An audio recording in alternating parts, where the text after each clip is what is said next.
আসলে আজকে আমাদের দাবি ছিল যে ৩৫টা হোক। ৩৫টা হচ্ছে আমাদের মৌলিক দাবি, প্রাণের দাবি। কারণ ৩৫ বছর যখন আমাদের অনার্স মাস্টার্স করতে লাগে ২৭-২৮ বছর লেগে যায়। এই দীর্ঘ ১ বছরে আমাদেরকে একাডেমি শেষ করা সম্ভব না। তো আমাদের চাকরিটার জন্য আমাদের খুবই একটা মৌলিক দাবি। কারণ আমরা যখন পড়াশোনা করি এটা একটা খুব একাডেমি পড়া আর চাকরি পড়া অনেক ভিন্ন ধরনের একটা তফাৎ। সেই তফাৎকে লক্ষ্য করার জন্য আমরা অনেক রাতকে দিন করতে হয়, দিনকে রাত করতে হয়, কঠোর পরিশ্রম করতে হয়। সো আমি এই পর্যন্ত অনেকগুলো ভাইবা দেওয়ার পরও হয় নাই। 10ই জুন আমি অনেক মাইর খাইছি, আজকেও আমি অনেকগুলো মাস কাটছি। আজকে আমাদের একটা পূর্ণাঙ্গ একটা দাবি ছিল যে 35টা হোক। আমাদের কোনো একটা আন্দোলন ছিল না, আজকে আমাদের এখানে একটা মৌলিক দাবি ছিল। আমরা কোনো এখানে লাঠিচার্জ করি নাই, পুলিশ হাঙ্গামা সৃষ্টি করে নাই। এখন বরঞ্চ আমাদেরকে আনোয়ার ভাই, তারপর হচ্ছে যে সাথী আপু, উর্মি আপু, তারপর হচ্ছে যে আপনার এই যে মুক্তা আপু, তারপর হচ্ছে রাসেল ভাই, এইভাবে অনেকে আমাদের সহকর্মীগুলোকে অ্যারেস্ট করা হয়। আর বিভিন্ন আমাদের সহকর্মী আছিল, তারা লাঠির মার খাইছে। আমরা যখন এখানে বসছি আমাদেরকে ওরা বলতেছে যে এখান থেকে সরে যাওয়ার জন্য, বরঞ্চ আমরা এখানে দাঁড়াচ্ছি, তারপর আমাদেরকে মারধর করে, তারপর আমরা একটা পর্যায়ে সরে যাই, আমাদেরকে চিহ্নিত করে পুলিশ আমাদেরকে অ্যারেস্ট করা হয়। আমাদেরকে যেমন আমি নিজেই দেখেছি যে সাথী আপু একটা ধারে ছিল, ওর কাছ থেকে এসে আমি ছিলাম একটা ধরে নিয়ে আসছে। জি, এখন আন্দোলন বলতে কথা না, আমাদের এটা চলমান চলবে যতক্ষণ না পর্যন্ত 35 না হয়, এটা চলবেই। আমাদেরকে শুভভাই যতক্ষণ পর্যন্ত আমাদেরকে স্টপ না বলে ততক্ষণ পর্যন্ত আমরা এই রাস্তা থেকে সরছি না। বর্তমানে আমি এখন ইয়েতে যাব, টিএসসির মোড়ে, এখানে আমরা সবাই অবস্থান করছে। হ্যাঁ, আসলে এই যে দাবিটা 35, এটা আমার কাছে মনে হচ্ছে যৌক্তিক। কারণ এখন বাংলাদেশের গড় আয়ু 72.3, যদি অর্থনৈতিক সমীক্ষা 2023 অনুযায়ী ধরি 72.3 এখন গড় আয়ু। সেক্ষেত্রে চাকরির বয়সটা, প্রবেশের বয়সটা আসলে 35 হওয়া যৌক্তিক।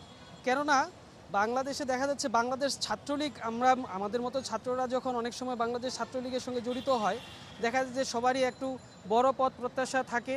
এই সমস্ত পড়াশোনার পাশাপাশি এই চাকরির পড়াশোনাটা আসলে রাজনীতির পাশাপাশি চাকরির পড়াশোনা করতে গেলেও অনেকেই ভালো পোস্টের কারণ, ভালো পদের জন্য, পদের আশায় আমাদের 28-29 বছর হয়ে যায়। তো দেখা যায় যে ছাত্রলীগ করার বয়সে আমাদের 29 বছর। তো সেক্ষেত্রে একটা স্টুডেন্ট কি করবে? ছাত্রলীগে সে ভালো একটা পোস্ট পেল না, দিন শেষে সে বেকার হয়ে ঘুরবে। এবং এরকম অনেক আমাদের ছেলেপেলে আছে, আমরা যারা অনেকেই ছাত্রলীগ করেছি এবং আমিও ছাত্রলীগ করেছি। তো দেখা গেছে যে আমার বয়স 29 হয়ে গেছে।